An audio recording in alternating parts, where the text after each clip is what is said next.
उठ नारायण बैठ नारायण, चल चना के खेत नारायण। मैं बोऊं तू सींच नारायण, मैं काटू तू उठा नारायण।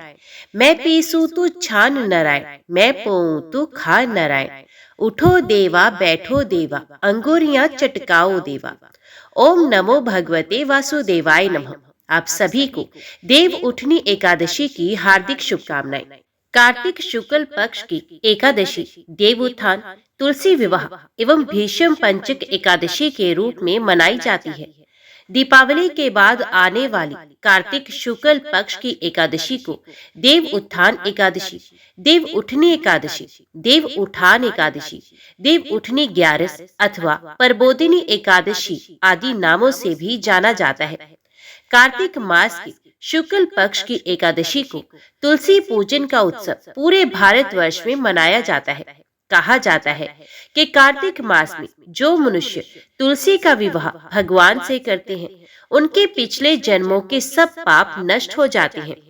शास्त्रों में वर्णित है कि आषाढ़ मास शुक्ल पक्ष की एकादशी देवशयनी एकादशी से भगवान विष्णु 4 मास तक पाताल लोक में शयन करते हैं और कार्तिक मास शुक्ल पक्ष की एकादशी को जागते हैं। संसार के पालनहार श्री हरि विष्णु को समस्त मांगलिक कार्यों में साक्षी माना जाता है, पर इनकी निद्रा अवस्था में हर शुभ कार्य बंद कर दिया जाता है। इसलिए हिंदुओं के समस्त शुभ कार्य भगवान विष्णु के जागृत अवस्था में संपन्न करने का विधान धर्मशास्त्रों में वर्णित है। भगवान विष्णु के जागने का दिन है देवोत्थान एकादशी। इसी दिन से सभी शुभ कार्य, विवाह, उपनयन आदि शुभ मुहूर्त देखकर प्रारंभ किए जाते हैं। आषाढ़ से कार्तिक तक के समय को चातुर्मास कहते हैं। इन 4 महीनों में भगवान विष्णु क्षीरसागर की अनंत शैया पर शयन करते हैं। इसलिए कृषि के अलावा विवाह आदि शुभ कार्य इस समय तक बंद रहते हैं। धार्मिक दृष्टिकोण से ये 4 मास भगवान के निद्रा काल का माना जाता है। ज्योतिष शास्त्र के अनुसार सूर्य के मिथुन राशि में आने पर भगवान श्री हरि विष्णु शयन करते हैं और तुला राशि में सूर्य के जाने पर भगवान शयन कर कर उठ जाते हैं। भगवान जब सोते हैं तो चारों वर्ण के विवाह, यज्ञ आदि सभी क्रियाएं संपादित नहीं होती। यज्ञोपवीत आदि संस्कार, विवाह, दीक्षा ग्रहण, यज्ञ, नूतन गृह प्रवेश, गोदान, प्रतिष्ठा एवं जितने भी शुभ कर्म हैं, वे चातुर्मास में त्याज्य माने गए हैं। आषाढ़ शुक्ल एकादशी को देव शयन हो जाने के बाद से प्रारंभ हुए चातुर्मास का समापन तक शुक्ल एकादशी के दिन देव उत्थान उत्सव होने पर होता है। इस दिन वैष्णव ही नहीं, समार्थ श्रद्धालु भी बड़ी आस्था के साथ व्रत करते हैं। भगवान विष्णु के स्वरूप शालिग्राम और माता तुलसी के मिलन का पर्व तुलसी विवाह हिंदू पंचांग के अनुसार कार्तिक मास के शुक्ल पक्ष की एकादशी तिथि को मनाया जाता है। पद्म पुराण के पौराणिक कथन अनुसार राजा जलंधर की पत्नी वृंदा के श्राप से भगवान विष्णु पत्थर बन गए, जिस कारणवश प्रभु को शालिग्राम भी कहा जाता है और भक्तगण इस रूप में भी उनकी पूजा करते हैं। इसी श्राप से मुक्ति पाने के लिए भगवान विष्णु को अपने शालिग्राम स्वरूप में तुलसी से विवाह करना पड़ा था और उसी समय से कार्तिक मास के शुक्ल पक्ष की एकादशी को तुलसी विवाह का उत्सव मनाया जाता है। पद्म पुराण के अनुसार कार्तिक माह के शुक्ल पक्ष की नवमी को तुलसी विवाह रचाया जाता है। इस दिन भगवान विष्णु की प्रतिमा बनाकर उनका विवाह तुलसी जी से किया जाता है। विवाह के बाद नवमी, दशमी तथा एकादशी को व्रत रखा जाता है और द्वादशी तिथि को भोजन करने के विषय में लिखा गया है। प्राचीन ग्रंथों के अनुसार शुक्ल पक्ष की नवमी को तुलसी की स्थापना की जाती है। कई श्रद्धालु कार्तिक माह की एकादशी को तुलसी विवाह करते हैं और द्वादशी को व्रत का अनुष्ठान करते हैं। देव उत्थान एकादशी के दिन मनाया जाने वाला तुलसी विवाह विशुद्ध मांगलिक और आध्यात्मिक प्रसंग है। दरअसल तुलसी को विष्णु प्रिया भी कहते हैं। देवता जब जागते हैं तो सबसे पहली प्रार्थना हरि वल्लभा तुलसी की ही सुनते हैं। इसलिए तुलसी विवाह को देव जागरण के पवित्र मुहूर्त के स्वागत का आयोजन माना जाता है। तुलसी विवाह का सीधा अर्थ है तुलसी के माध्यम से भगवान का आवाहन। कार्तिक शुक्ल पक्ष एकादशी को तुलसी पूजन का उत्सव मनाया जाता है। वैसे तो तुलसी विवाह के लिए कार्तिक शुक्ल पक्ष नवमी की तिथि ठीक है, परंतु कुछ लोग एकादशी से पूर्णिमा तक तुलसी पूजन कर पांचवें दिन तुलसी विवाह करते हैं। आयोजन बिल्कुल वैसा ही होता है जैसे हिंदू रीति रिवाज से सामान्य वर वधु का विवाह किया जाता है। देव प्रबोधिनी एकादशी के दिन मनाए जाने वाले इस मांगलिक प्रसंग के सुअवसर पर सनातन धर्मावलंबी घर की साफ सफाई करते हैं और रंगोली सजाते हैं। शाम के समय तुलसी चौरा के पास गन्ने का भव्य मंडप बनाकर उसमें साक्षात नारायण स्वरूप शालिग्राम की मूर्ति रखते हैं और फिर विधि विधान पूर्वक उनके विवाह को संपन्न कराते हैं। मंडप, वर पूजा, कन्यादान, हवन और प्रीति भोज सब कुछ पारंपरिक रीति रिवाजों के साथ निभाया जाता है। इस विवाह में शालिग्राम वर और तुलसी कन्या की भूमिका में होती है। ये सारा आयोजन यजमान सप्तनिक मिलकर करते हैं। इस दिन तुलसी के पौधे को यानी लड़की को लाल चुनरी ओढ़नी ओढ़ाई जाती है। तुलसी विवाह में 16 श्रृंगार के सभी सामान चढ़ावे के लिए रखे जाते हैं। शालिग्राम को दोनों हाथों में लेकर यजमान लड़के के रूप में यानी भगवान विष्णु के रूप में और यजमान की पत्नी तुलसी के पौधे को दोनों हाथों में लेकर अग्नि के फेरे लेते हैं। विवाह के पश्चात प्रीति भोज का आयोजन किया जाता है। कार्तिक मास में स्नान करने वाली स्त्रियां भी कार्तिक शुक्ल एकादशी को शालिग्राम और तुलसी का विवाह रचाती हैं। समस्त विधि विधान पूर्व गाजे बाजे के साथ एक सुंदर मंडप के नीचे ये कार्य संपन्न होता है। विवाह की स्त्रियां गीत तथा भजन गाती हैं। कार्तिक माह की देवोत्थान एकादशी से ही विवाह आदि से संबंधित सभी मंगल कार्य आरंभ हो जाते हैं। इसलिए इस एकादशी के दिन तुलसी विवाह रचना उचित भी है। कई स्थानों पर विष्णु जी की सोने की प्रतिमा बनाकर उनके साथ तुलसी का विवाह रचाने की बात कही गई है।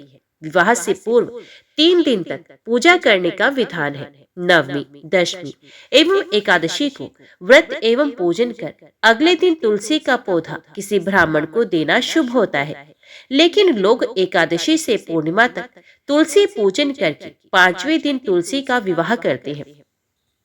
तुलसी विवाह की यही पद्धति बहुत प्रचलित है। शास्त्रों में कहा गया है कि जिन दंपतियों के संतान नहीं होती वे जीवन में एक बार तुलसी का विवाह करके कन्यादान का पुण्य अवश्य प्राप्त करें।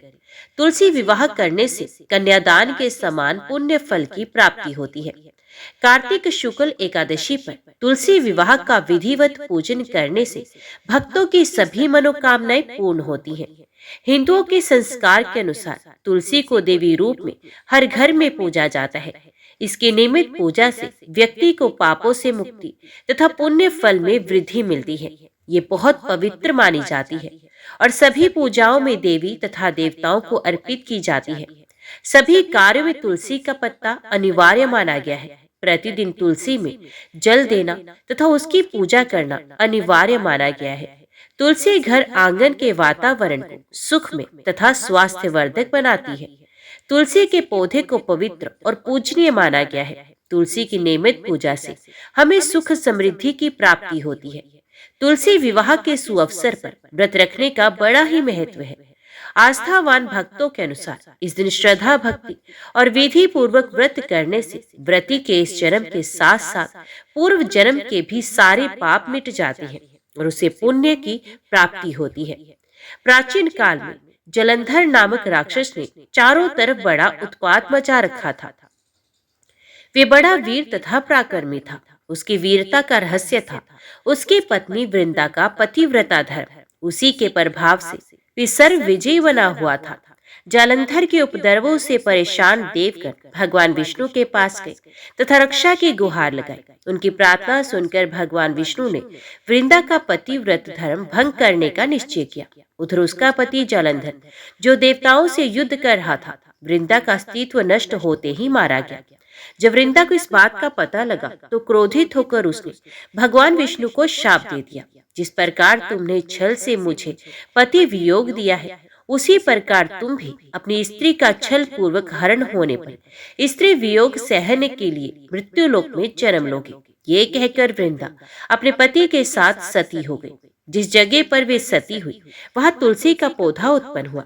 एक अन्य प्रसंग के अनुसार वृंदा ने विष्णु जी को ये शाप दिया था कि तुमने मेरा अस्तित्व भंग किया है, अतः तुम पत्थर के बनोगे।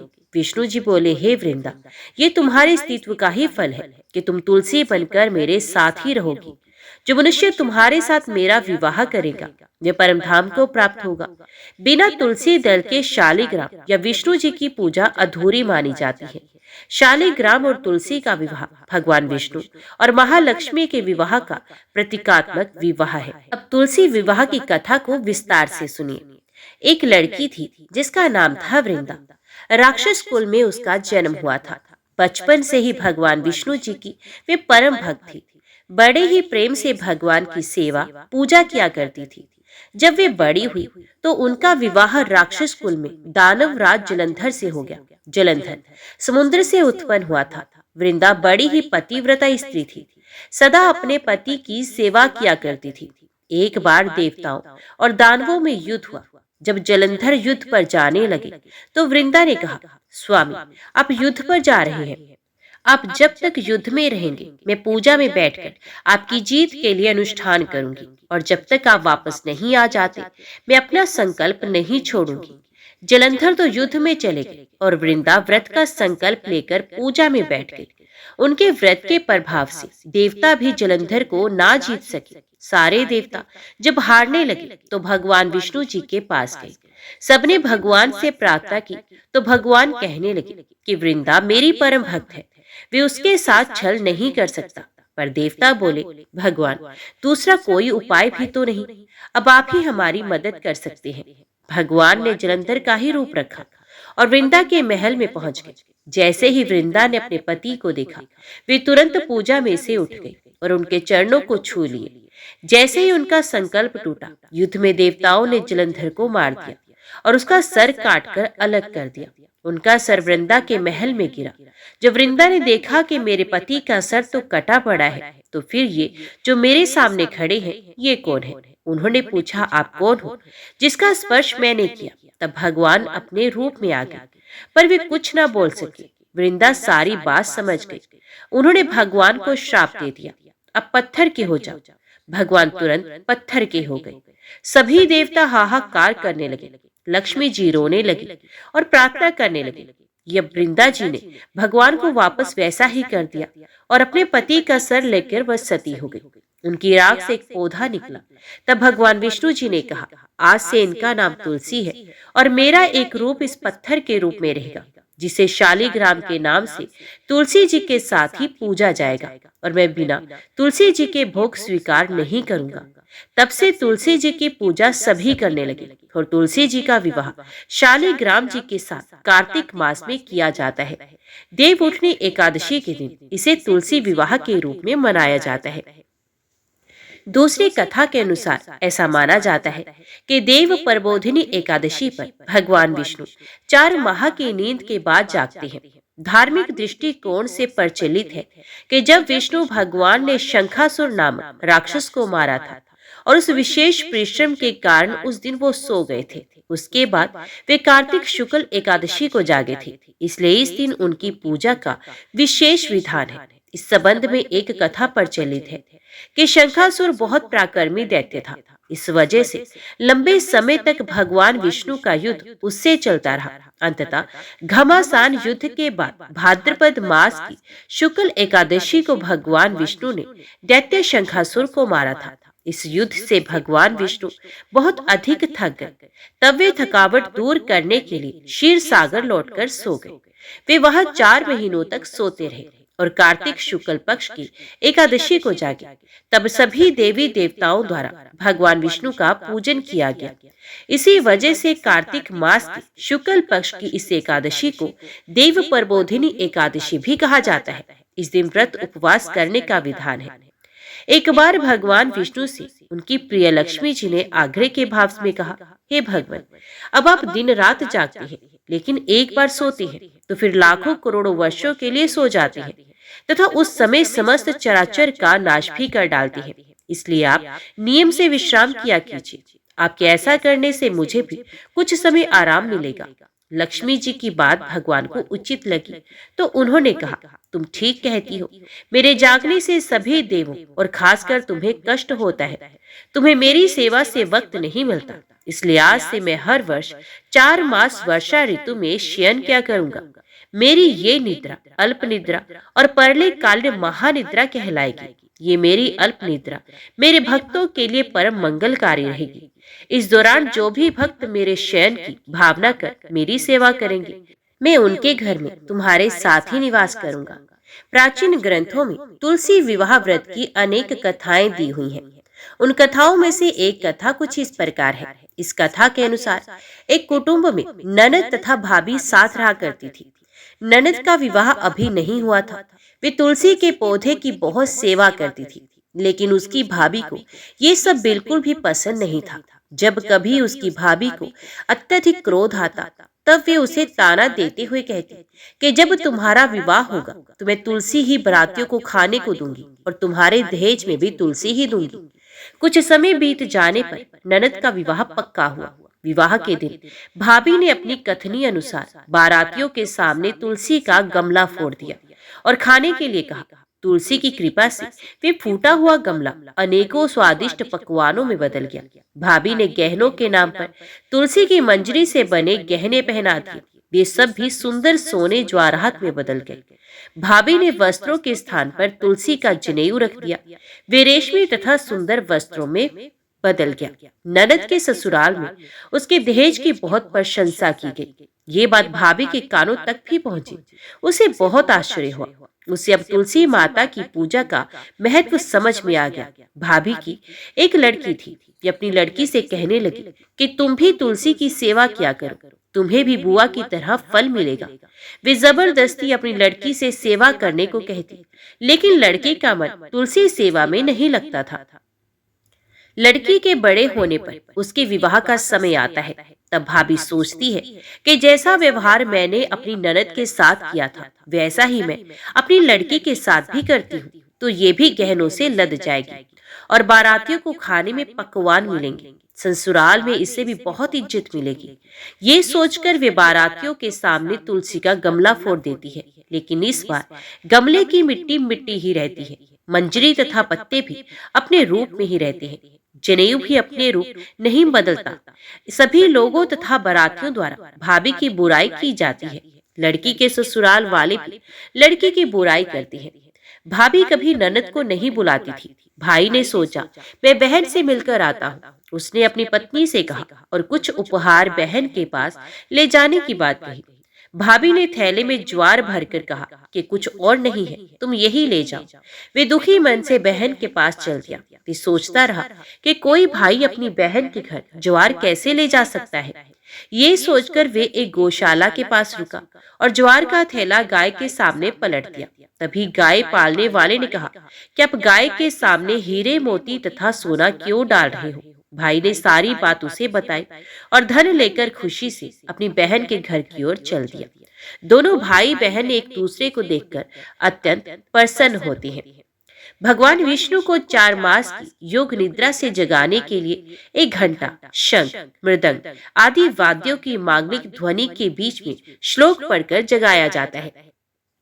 संस्कृत बोलने में असमर्थ सामान्य लोग उठो देवा बैठो देवा कहकर श्री नारायण को उठाए। श्री हरि को जगाने के पश्चात तुलसी विवाह के लिए तुलसी के पौधे का गमले को गेरू आदि से सजाकर उसके चारों ओर गन्ने का मंडप बनाकर उसके ऊपर ओढ़नी या सुहाग की प्रतीक चुनरी ओढ़ाते हैं।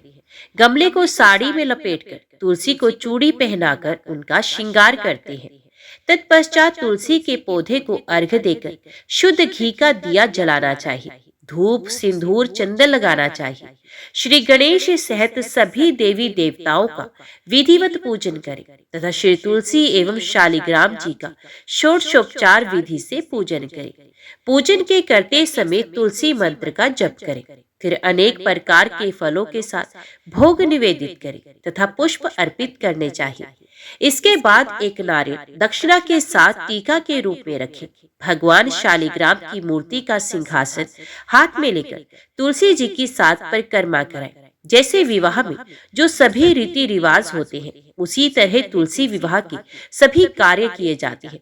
विवाह से संबंधित मंगल गीत भी गाए जाते हैं। आरती के पश्चात विवाह उत्सव पूर्ण किया जाता है।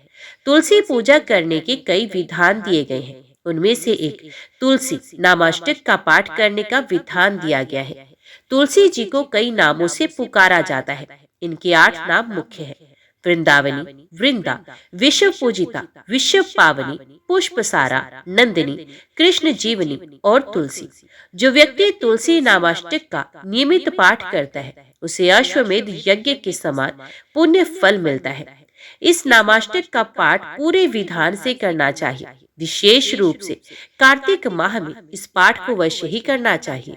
संभव हो तो उपवास रखें, अन्यथा केवल एक समय फलाहार ग्रहण करें। इस एकादशी में रात भर जाकर हरि नाम संकीर्तन करने से भगवान विष्णु अत्यंत प्रसन्न होते हैं।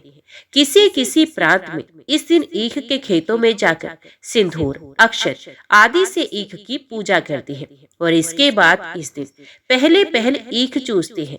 इस दिन भगवान का कीर्तन करना चाहिए। साथ ही शंख, घड़ियाल या थाली बजाकर इस प्रकार भगवान को जगाना चाहिए। पद्म पुराण की कथा के अनुसार युधिष्ठिर ने भगवान श्री कृष्ण से कहा, हे श्री कृष्ण, मैंने आपके मुख से रमा का यथार्थ महात्म्य सुना है। मानद अब कार्तिक शुक्ल पक्ष में जो एकादशी होती है, उसकी महिमा भी बताइए। तो भगवान श्री कृष्ण बोले, राजन, कार्तिक के शुक्ल पक्ष में जो एकादशी होती है, उसका जैसा वर्णन लोक सृष्टा ब्रह्मा जी ने नारद जी से किया था, वही मैं तुम्हें बताता हूँ। नारद जी ने कहा, हे पिताजी, जिसमें धर्म कर्म में प्रवृत्ति कराने वाले भगवान गोविंद जागते हैं, उस प्रबोधिनी एकादशी का महात्म्य बताइए। तो ब्रह्मा जी बोले, मुनिश्रेष्ठ, प्रबोधिनी का महात्म्य पाप का नाश, पुण्य की वृद्धि तथा उत्तम बुद्धि वाले पुरुषों को मोक्ष प्रदान करने वाला है। समुद्र से लेकर सरोवर तक जितने भी तीर्थ हैं, वे सभी अपने महात्म्य की तभी तक गर्जना करते हैं जब तक के कार्तिक मास में भगवान विष्णु की प्रबोधिनी तिथि नहीं आ जाती। प्रबोधिनी एकादशी को एक ही उपवास कर लेने से मनुष्य 1000 अश्वमेध तथा 100 राजस्व यज्ञ का फल पा लेता है। बेटा, जो दुर्लभ है, जिसकी प्राप्ति असंभव है तथा जिसे त्रिलोकी में किसी ने भी नहीं देखा है, ऐसी वस्तु के लिए भी याचना करने पर प्रबोधिनी एकादशी उसे दे देती है। भक्ति पूर्वक उपवास करने पर मनुष्य को हरिबोधिनी एकादशी ऐश्वर्य, संपत्ति, उत्तम बुद्धि, राज्य तथा सुख प्रदान करती है। मेरु पर्वत के समान जो बड़े बड़े पाप हैं, उन सबको ये पाप नाशिनी प्रबोधिनी एक ही उपवास में भस्म कर देती है।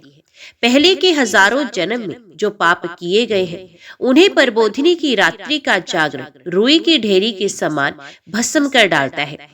जो लोग प्रबोधिनी एकादशी का मन से ध्यान करते तथा जो इसके व्रत का अनुष्ठान करते हैं, उनके पितृ नरक के दुखों से छुटकारा पाकर भगवान विष्णु के परम धाम को चले जाते हैं। ब्राह्मण, अश्वमेध आदि यज्ञों से भी जिस फल की प्राप्ति कठिन है, वे प्रबोधिनी एकादशी को जागरण करने से अनायास ही मिल जाता है। संपूर्ण तीर्थों में नहाकर स्वर्ण और पृथ्वी दान करने से जो फल मिलता है, वे श्री हरि के निमित्त जागरण करने मात्र से मनुष्य प्राप्त कर लेता है। जैसे मनुष्य के लिए मृत्यु अनिवार्य है, उसी प्रकार धन संपत्ति मात्र भी क्षणभंगुर है। ऐसा समझकर एकादशी का व्रत करना चाहिए।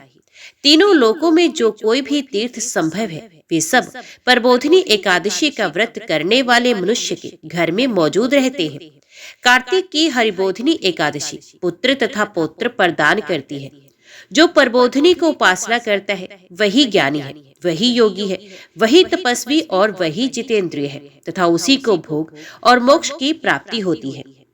बेटा, प्रबोधिनी एकादशी को भगवान विष्णु के उद्देश्य से मानव जो स्नान, दान, जप और होम करता है वे सब अक्षय होता है। जो मनुष्य इस तिथि को उपवास करके भगवान माधव की भक्ति पूर्वक पूजा करते हैं वे 100 जन्मों के पाप से छुटकारा पा जाते हैं। इस व्रत के द्वारा देवेश्वर जनार्दन को संतुष्ट करके मनुष्य संपूर्ण दिशाओं को अपने तेज से प्रकाशित करता हुआ श्री हरि के वैकुंठ धाम को जाता है। प्रबोधिनी को पूजित होने पर भगवान गोविंद मनुष्यों के बचपन, जवानी और बुढ़ापे में किए हुए 100 जन्मों के पापों को चाहे वे अधिक हो या कम धो डालती है। अतः सर्वथा प्रयत्न करके संपूर्ण मनोवांछित फलों को देने वाले देवादिदेव जनार्दन की उपासना करनी चाहिए। बेटा नारद, जो भगवान विष्णु के भजन में तत्पर होकर कार्तिक में पराई अन्न का त्याग करता है वे चंद्रायण व्रत का फल पाता है। जो प्रतिदिन शास्त्रीय चर्चा से मनोरंजन करते हुए कार्तिक मास व्यतीत करता है वे अपने संपूर्ण पापों को जला डालता है और 10,000 यज्ञों का फल प्राप्त करता है। कार्तिक मास में शास्त्रीय कथा के कहने सुनने से भगवान मधुसूदन को जैसा संतोष होता है वैसा उन्हें यज्ञ, दान अथवा जप आदि से भी नहीं होता। जो शुभ कर्म परायण पुरुष कार्तिक मास में एक या आधा श्लोक भी भगवान विष्णु की कथा बांचते हैं उन्हें 100 गोदान का फल मिलता है। महामुने, कार्तिक में भगवान केशव के सामने शास्त्र का स्वाध्याय तथा श्रवण करना चाहिए। मुनिश्रेष्ठ, जो कार्तिक में कल्याण प्राप्ति के लोभ से श्री हरि की कथा का प्रबंध करता है वे अपनी 100 पीढ़ियों को तार देता है। जो मनुष्य सदा नियम पूर्वक कार्तिक मास में भगवान विष्णु की कथा सुनता है उसे सहस्त्र गोदान का फल मिलता है। जो प्रबोधिनी एकादशी के दिन श्री विष्णु की कथा श्रवण करता है उसे 7 दीपों से युक्त पृथ्वी दान करने का फल प्राप्त होता है। मुनिश्रेष्ठ, जो भगवान विष्णु की कथा सुनकर अपनी शक्ति के अनुसार कथावाचक की पूजा करते हैं उन्हें अक्षय लोक की प्राप्ति होती है। नारद, जो मनुष्य कार्तिक मास में भगवत संबंधी गीत और शास्त्र विनोद के द्वारा समय बिताता है उसकी पुनरावृत्ति मैंने नहीं देखी। मुने, जो पुण्यात्मा पुरुष भगवान के समक्ष गान, नृत्य, वाद्य और श्री विष्णु की कथा करता है वे तीनों लोकों के ऊपर विराजमान होता है। मुनिश्रेष्ठ, कार्तिक की प्रबोधिनी एकादशी के दिन बहुत से फल फूल, कपूर, अर्गजा और कुमकुम के द्वारा श्री हरि की पूजा करनी चाहिए। एकादशी आने पर धन की कंजूसी नहीं करनी चाहिए क्योंकि उस दिन दान आदि करने से असंख्य पुण्य की प्राप्ति होती है। प्रबोधिनी को जागरण के समय शंख में जल लेकर फल तथा नाना प्रकार के द्रव्यों के साथ श्री जनार्दन को अर्घ्य देना चाहिए। संपूर्ण तीर्थों में स्नान करने और सब प्रकार के दान देने से जो फल मिलता है वही प्रबोधिनी एकादशी को अर्घ्य देने से करोड़ गुना होकर प्राप्त होता है। देवऋषि, अर्घ्य के पश्चात भोजन, आस्वादन और दक्षिणा आदि के द्वारा भगवान विष्णु की प्रसन्नता के लिए गुरु की पूजा करनी चाहिए। जो मनुष्य उस दिन श्रीमद् भागवत की कथा सुनता अथवा पुराण का पाठ करता है उसे एक एक अक्षर पर कपिला दान का फल मिलता है। मुनिश्रेष्ठ, कार्तिक में जो मनुष्य अपनी शक्ति के अनुसार शास्त्रोक्त रीति से वैष्णव व्रत एकादशी का पालन करता है उसकी मुक्ति अविचल है। केतकी के एक पत्ते से पूजित होने पर भगवान गरुड़ ध्वज 1000 वर्ष तक अत्यंत तृप्त रहते हैं। देवऋषि, जो अगस्त के फूल से भगवान जनार्दन की पूजा करता है उसके दर्शन मात्र से नरक की आग बुझ जाती है। वत्स, जो कार्तिक में भगवान जनार्दन को तुलसी के पत्र और पुष्प अर्पण करते हैं उनका जन्म भर का किया हुआ सारा पाप भस्म हो जाता है। मुने, जो प्रतिदिन दर्शन, स्पर्श, ध्यान, नाम कीर्तन, स्तवन, अर्पण, सेचन, नित्य पूजन तथा नमस्कार के द्वारा तुलसी में 9 प्रकार की भक्ति करते हैं वे कोटि सहस्त्र युगों तक पुण्य का विस्तार करते हैं। नारद, सब प्रकार के फूलों और पत्तों को चढ़ाने से जो फल होता है वे कार्तिक मास में तुलसी के एक पत्ते से मिल जाता है। कार्तिक आया देख प्रतिदिन नियम पूर्वक तुलसी के कोमल पत्तों से महाविष्णु श्री जनार्दन का पूजन करना चाहिए। 100 यज्ञों द्वारा देवताओं का यजन करने और अनेक प्रकार के दान देने से जो पुण्य होता है वे कार्तिक में तुलसी दल मात्र से केशव की पूजा करने पर प्राप्त हो जाता है। भगवान कार्तिकेय जी ने महादेव जी से कहा, प्रभु, रुद्राक्ष और आंवला इन दोनों फलों की पवित्रता को मैं जान गया हूँ। अब मैं ये सुनना चाहता हूँ कि कौन सा ऐसा वृक्ष है जिसका पत्ता और फूल भी मोक्ष प्रदान करने वाले हैं। महादेव जी बोले, बेटा, सब प्रकार के पत्तों और पुष्पों की अपेक्षा तुलसी ही श्रेष्ठ मानी गई है। ये परम मंगल में स्वस्थ कामनाओं को पूर्ण करने वाली, शुद्ध, श्री विष्णु को अत्यंत प्रिय तथा वैष्णवी नाम धारण करने वाली है। वे संपूर्ण लोक में श्रेष्ठ, शुभ तथा भोग और मोक्ष प्रदान करती है। भगवान श्री विष्णु ने पूर्व काल में संपूर्ण लोगों का हित करने के लिए तुलसी का वृक्ष रोपा था। तुलसी के पत्ते और पुष्प सब धर्मों में प्रतिष्ठित हैं। जैसे भगवान श्री विष्णु को लक्ष्मी और मैं दोनों प्रिय हैं, उसी प्रकार ये तुलसी देवी भी परम प्रिय है। हम तीन के सिवा कोई चौथा ऐसा नहीं जान पड़ता जो भगवान को इतना प्रिय हो। तुलसी दल के बिना दूसरे दूसरे फूलों, पत्तों तथा चंदन आदि के लेपों से भगवान श्री विष्णु को उतना संतोष नहीं होता। जिसने तुलसी दल के द्वारा पूर्ण श्रद्धा के साथ प्रतिदिन भगवान श्री विष्णु का पूजन किया है, उसने दान, होम, यज्ञ और व्रत आदि सब पूर्ण कर लिए। तुलसी दल से भगवान की पूजा कर लेने पर कांति, सुख, भोग सामग्री, यश, लक्ष्मी, श्रेष्ठ कुल, शील, पत्नी, पुत्र, कन्या, धन, राज्य, आरोग्य, ज्ञान, विज्ञान, वेद, वेदांत, शास्त्र, पुराण, तंत्र और संहिता सब कुछ मैं कर्त लगत समझता हूँ। जैसे पुण्य सलिला गंगा मुक्ति प्रदान करने वाली है, उसी प्रकार ये तुलसी भी कल्याण करने वाली है। सकल यदि मंजरी युक्त तुलसी पत्रों के द्वारा भगवान श्री विष्णु की पूजा की जाए तो उसके पुण्य फल का वर्णन करना असंभव है। जहाँ तुलसी का वन है वहीं भगवान श्री कृष्ण की समीपता है तथा वहीं ब्रह्मा और लक्ष्मी जी भी संपूर्ण देवताओं के साथ विराजमान है। इसलिए अपने निकटवर्ती स्थान में तुलसी देवी को रोककर उनकी पूजा करनी चाहिए। तुलसी के निकट जो स्तोत्र, मंत्र आदि का जप किया जाता है, ये सब अनंत गुना फल देने वाला होता है। प्रेत, पिशाच, कुष्मांड, ब्रह्म, राक्षस, भूत और दैत्य आदि सब तुलसी के वृक्ष से दूर भागते हैं। ब्रह्म हत्या आदि पाप तथा पाप और खोटे विचार से उत्पन्न होने वाले रोग, ये सब तुलसी वृक्ष के समीप नष्ट हो जाते हैं। जिसने श्री भगवान की पूजा के लिए पृथ्वी पर तुलसी का बगीचा लगा रखा है, उसने उत्तम दक्षिणाओं से 100 यज्ञों का विधिवत अनुष्ठान पूर्ण कर लिया है। जो श्री भगवान की प्रतिमाओं तथा शालिग्राम शिलाओं पर चढ़े हुए तुलसी दल को प्रसाद के रूप में ग्रहण करता है, वे श्री विष्णु के सायुज्य को प्राप्त होता है। जो श्री हरि की पूजा करके उन्हें निवेदन किए हुए तुलसी दल को अपने मस्तक पर धारण करता है, वे पाप से शुद्ध होकर स्वर्गलोक को प्राप्त होता है।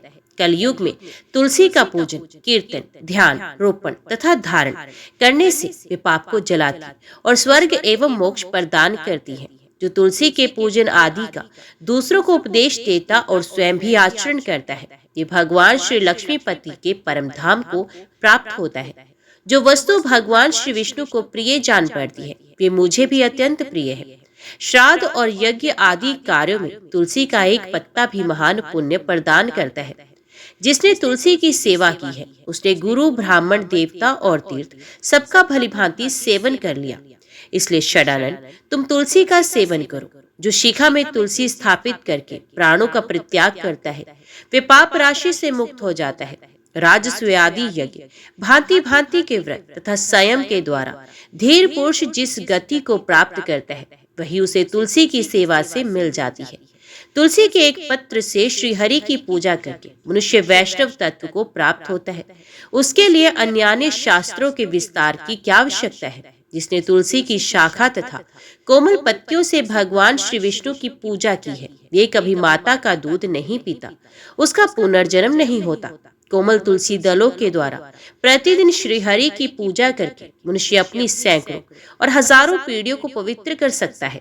तात, ये मैंने तुमसे तुलसी के प्रधान प्रधान गुण बताए हैं। संपूर्ण गुणों का वर्णन तो बहुत अधिक समय लगने पर भी नहीं हो सकता।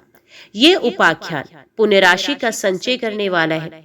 जो प्रतिदिन इसका श्रवण करता है, ये पूर्व जन्म के किए हुए पाप तथा जन्म मृत्यु के बंधन से मुक्त हो जाता है। बेटा, इस अध्याय के पाठ करने वाले पुरुष को कभी रोग नहीं सताते, अज्ञान उसके निकट नहीं आता, उसकी सदा विजयी होती है। ब्राह्मणों ने कहा, गुरुदेव, हमने आपके मुख से तुलसी के पत्र और पुष्प का शुभ महात्म्य सुना, जो भगवान श्री विष्णु को बहुत ही प्रिय है। अब हम लोग तुलसी के पुण्य में स्तोत्र का श्रवण करना चाहते हैं। तो व्यास जी बोले, ब्राह्मणों, पहले सकंद पुराण में मैं जो कुछ बतला आया हूँ वो यहाँ भी कहता हूँ। शतानंद मुनि के शिष्य कठोर व्रत का पालन करने वाले थे। उन सबों ने एक दिन अपने गुरु को प्रणाम करके परम पुण्य और हित की बात पूछी। शिष्यों ने कहा, हे नाथ, ब्रह्मवेत्ताओं में श्रेष्ठ, आपने पूर्व काल में ब्रह्मा जी के मुख से तुलसी जी के जिस स्तोत्र का श्रवण किया था उसको हम आपसे सुनना चाहते हैं। शतानंद जी बोले, शिष्यगण, तुलसी का नाम उच्चारण करने पर असुरों का दर्प दलन करने वाले भगवान श्री विष्णु प्रसन्न होते हैं। मनुष्य के पाप नष्ट हो जाते हैं तथा उसे अक्षय पुण्य की प्राप्ति होती है, जिसके दर्शन मात्र से करोड़ों गोदान का फल होता है। उस तुलसी का पूजन और वंदन लोग क्यों ना करें।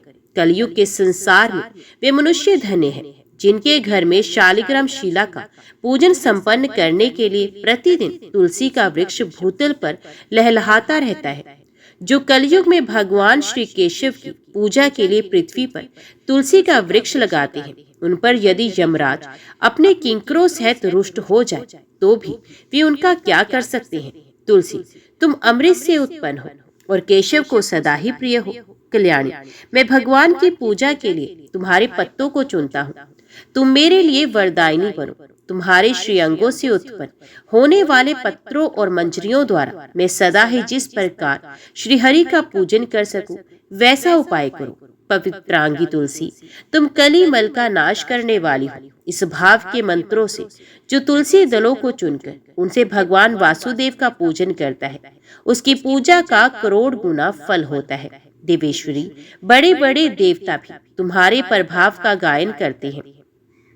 मुनि, सिद्ध, गंधर्व, पाताल निवासी, साक्षात नागराज, शेष तथा संपूर्ण देवता भी तुम्हारे प्रभाव को नहीं जानते। केवल भगवान श्री विष्णु ही तुम्हारी महिमा को पूर्ण रूप से जानते हैं। जिस समय क्षीर समुद्र के मंथन का उद्योग प्रारंभ हुआ था, उस समय श्री विष्णु के आनंदाश से तुम्हारा प्रादुर्भाव हुआ था। पूर्व काल में श्री हरि ने तुम्हें अपने मस्तक पर धारण किया था। देवी, उस समय श्री विष्णु के शरीर का संपर्क पाकर तुम परम पवित्र हो गई थी। तुलसी, मैं तुम्हें प्रणाम करता हूँ। तुम्हारे श्रीअंग से उत्पन्न पत्रों द्वारा जिस प्रकार श्री हरि की पूजा कर सकूं, ऐसी कृपा करो जिससे मैं निर्विघ्नता पूर्वक परम गति को प्राप्त हूँ।